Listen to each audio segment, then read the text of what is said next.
Chapter 5 talks about the settings for psychiatric care, and there are, of course, inpatient and outpatient settings. But one of the things that you need to realize is that most people actually seek treatment for the symptoms, the clinical manifestations, and that can be heart palpitations and just different things like that. So they actually will go to their primary care physician first, and usually the doctors will always try to rule out a physical problem before they go on to a mental illness.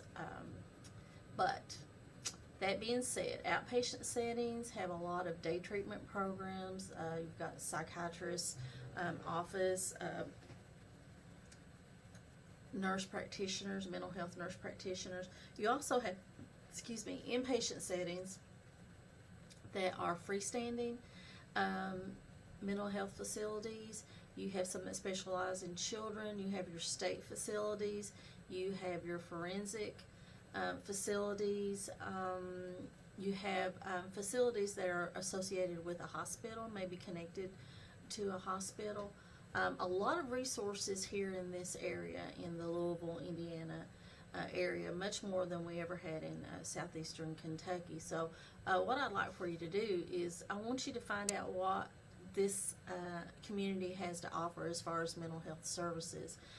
There are actually even a immediate care center that's just focused on mental health. So if you're having a mental health crisis, you can actually go there. It's called the Couch. So please, I want you to look and see what your community has available, because you're going to need to know those resources. It doesn't matter that you're not going to work, most of you, in the psychiatric care setting. You're going to encounter patients who have mental illnesses and who need the information that you can provide. So make sure that you understand that, and also know the members of the treatment team. And I think that's there's a really good box on page 55 for that. So again, just read over it, make sure you know what we have available here, and that's kind of just the highlights for chapter 5. Thanks.